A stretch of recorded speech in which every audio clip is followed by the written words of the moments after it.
Continuing with our lecture of hormones। देखो, हम इस लेक्चर में some other types of GI hormones पढ़ेंगे जो कि इतने इम्पोर्टेंट नहीं है, लेकिन स्टार्टिंग का जो है इंसुलिन का वर्कअप है वो इम्पोर्टेंट है। देखो, इंसुलिन होता क्या है? इंसुलिन जो होता है वो सिंपल लैंग्वेज में समझो तो सेल की इंसुलिन जो है वो एक ऐसी चाबी होती है, ऐसी एक की होती है। अगर इस इंसुलिन की को हम सेल पे लगा दे तो सेल का ये जो डोर है वो ओपन हो जाता है, किसके लिए? ग्लूकोज के लिए, राइट। सो ग्लूकोज चैनल यहाँ पर क्लोज्ड है। इंसुलिन जब यहाँ पर रिसेप्टर पे आएगा तो ये जो ग्लूकोज चैनल है वो ओपन हो जाएगा और ग्लूकोज जो है वो सेल के अंदर आ जाएगा। अब ग्लूकोज सेल के अंदर कहाँ से आएगा? देखो, how does insulin work? Whenever we eat food, जब भी हम खाना खाते हैं तो जो फूड पार्टिकल्स है उसमें कार्बोहाइड्रेट डाइजेस्ट होकर ग्लूकोज, और वो ग्लूकोज एब्जॉर्ब होकर कहाँ जाता है? सिंपल ब्लड में जाता है, राइट। अगर ये ग्लूकोज ब्लड में रहेगा तो ब्लड ग्लूकोज बढ़ जाएगा, राइट। सो इस पॉइंट पर क्या होता है कि जो पेनक्रियास है वो रिलीज करता है इंसुलिन, राइट। और जो इंसुलिन है वो हमने बताया कि सेल के रिसेप्टर पर बाइंड होता है, जिससे कि ये ब्लड ग्लूकोज है वो सेल के अंदर चला जाएगा, right. So insulin lowers blood glucose level. Done. अभी ये जो जीआईटी है उसमें जो ग्लूकोज आया, फिर ग्लूकोज ब्लड में बढ़ा, उसके बाद पेनक्रियास ने रिलीज किया इंसुलिन, राइट। सो जीआईटी ने क्या किया कि जीआईटी ने अपने ही हॉर्मोन्स या अपने ही एक फौज तैयार कर ली है, जो कि क्या करेगी, जब भी फूड आएगा, हमें पता है कि जब भी जीआईटी में फूड आएगा सो उसके बाद तो ब्लड ग्लूकोज बढ़ना ही है, राइट। सो जीआईटी में कुछ सेल्स होते हैं जो कुछ प्रोडक्ट रिलीज करते हैं, जो कि पेनक्रियास के पास जाकर इंसुलिन का सिक्रीशन बढ़ा देते हैं। कब? जब फूड यहाँ पर आएगा, क्योंकि ग्लूकोज तो उसके बाद ब्लड में बढ़ने वाला है। इसीलिए हमारे पास जो एल सेल्स या के सेल्स ऑफ स्मॉल इंटेस्टाइन है वो रिलीज करते हैं दो हार्मोन, जो कि है glucagon like peptide 1 and glucose dependent insulinotropic peptide. Glucagon like peptide 1, glucose dependent insulinotropic peptide. ये सब क्या करते हैं? जब भी फूड आता है जीआईटी में तब ये हॉर्मोन्स रिलीज होते हैं और ये हॉर्मोन्स इंसुलिन का सिक्रीशन इंक्रीज करते हैं बीटा सेल्स ऑफ पैनक्रियास से। डन। इंसुलिन बढ़ जाएगा तो जो फूड में ग्लूकोज है वो जब ब्लड में जाएगा तब इजीली सेल के अंदर हमें स्टोर कर देंगे और ब्लड ग्लूकोज नहीं बढ़ेगा। So this was insulin, sorry, glucagon like peptide 1 and glucose dependent insulinotropic peptide. तो हमने क्या किया कि ओके, ये जो सब्सटेंस है वो जीआईटी से रिलीज हो रहे हैं और जा रहे हैं पेनक्रियास के पास और इंसुलिन का सिक्रीशन इंक्रीज करते, राइट। सो अब हमने क्या किया, हमने कुछ ड्रग्स बनाए जो कि इन सब्सटेंसेस या फिर इन हॉर्मोन्स के सिमिलर थे। सो ये ड्रग्स भी जाएंगे पेनक्रियास के पास और इंसुलिन का सिक्रीशन बढ़ा देंगे, राइट। सो ऐसा एक ड्रग है हमारे पास सीमाग्लूटाइड, जो कि है जीएलपी 1 एनालॉग, जीएलपी 1 की जैसा। इसका यूज़ कहाँ है? इसका यूज़ है डायबिटीज़ मेलाइटस में। डायबिटीज़ मेलाइटस में क्या होता है कि ब्लड में ये जो ग्लूकोज है वो बढ़ जाता है। क्यों? क्योंकि जो सेल्स है वो इस ग्लूकोज का इंटेक नहीं कर रहा है, इसीलिए ब्लड ग्लूकोज बढ़ जाता है। रीजंस बहुत हो सकते हैं, मैं एकदम सिंपल लैंग्वेज में बता रहा हूँ कि ब्लड में ग्लूकोज इंक्रीज कर गया। सो इस टाइम पर हम ड्रग देंगे जीएलपी 1 एनालॉग लाइक सीमाग्लूटाइड, जो कि इंसुलिन का रिलीज इंक्रीज करेंगे। अगर इंसुलिन का रिलीज इंक्रीज हो गया तो हमें पता है इंसुलिन जो है वो ब्लड ग्लूकोज को लोअर करता है ना। सेकेंड इज, देखो, सेकेंड, इलियम और कोलन में एल सेल्स होते हैं। जब ज़्यादा फूड इंटेक हो गया होता है तो ये जो फूड जो है वो इलियम और कोलन तक पहुंच जाता है। लाइक जब भी फूड इंटेक सफिशिएंट हो गया है और फूड इलियम और कोलन में सफिशिएंट अमाउंट में है, तभी ये सेल्स रिलीज करते हैं peptide Y Y and oxyntomodulin.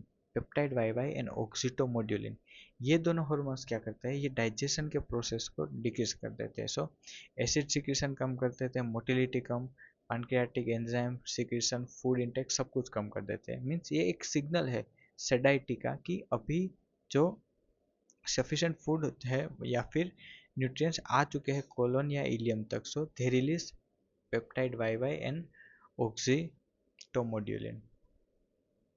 अभी देखो, now we have substance called guanylin. होता क्या है कि जब इलियम और कोलन में हमें पता है जो जो वाटर का एब्जॉर्प्शन होता है वो लार्ज इंटेस्टाइन्स में ज़्यादा होता है, राइट। सो इलियम और कोलन के गोबलेट सेल जो है वो इस सब्सटेंस को रिलीज करते हैं जिसका नाम है ग्वानिलिन। और ग्वानिलिन क्या करता है, फ्लूइड एब्जॉर्प्शन बढ़ाता है। सो ये मेंटेन कर रहा है ये बॉडी फ्लूइड प्रोपोर्शन को, और कितना फ्लूइड जो है वो स्टूल में लूज होना चाहिए और कितना फ्लूइड जो है वो एब्जॉर्ब होकर बॉडी में आना चाहिए, इसको मेंटेन कर रहा है ये guanylin. So increase food fluid absorption in small and large gut. Now अभी नेक्स्ट हार्मोन हमारे पास है सोमेटोस्टेटिन। देखो एक कॉन्सेप्ट समझ लो कि सोमेटोस्टेटिन जो है वो डी सेल्स जो है वो डी सेल्स सोमेटोस्टेटिन को रिलीज करते हैं। अभी ये डी सेल है ना वो जीआईटी ट्रैक में भी हो सकते हैं, पेनक्रियाज में हो सकते हैं, हाइपोथैलेमस में हो सकते हैं, बहुत जगह पे ये डी सेल्स होते हैं, लेकिन इनका काम है कि है सोमेटोस्टेटिन को रिलीज करना। अब सोमेटोस्टेटिन का नेचर ये है कि ये इनहिबिटरी हार्मोन है।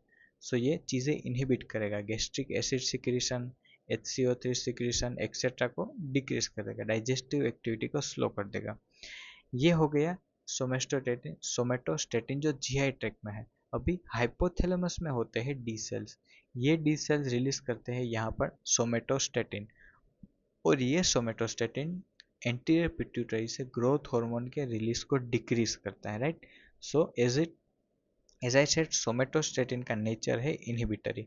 से in the same way hypothalamus एक और हार्मोन रिलीज करता है, ग्रोथ हार्मोन रिलीजिंग हार्मोन, जो कि एंटीरियर पिट्यूटरी को स्टिमुलेट करता है ग्रोथ हार्मोन रिलीज करने के लिए। डन। अभी अदर जीआई हार्मोन्स में हमारे पास है pancreatic polypeptide and neuropeptide Y. देखो पेनक्रियाटिक पॉलीपेप्टाइड क्या करता है कि ये पेनक्रियाटिक HCO3 सिक्रीशन और गोल्ड ब्लेडर कॉन्ट्रैक्शन को डिक्रीज करता है। इसका फंक्शन क्या है कि ये जब ये बिटवीन टू मील्स, एक मील आपने लिया और उसके थोड़े टाइम बाद सेकेंड मील लिया, सो जब फर्स्ट मील लिया तो ये डाइजेशन की प्रोसेस को स्लो कर रहा है so that body can save resources, इसीलिए पैनक्रियाटिक पॉलीपेप्टाइड है वो जो डाइजेस्टिव प्रोसेस को स्लो कर रहा है।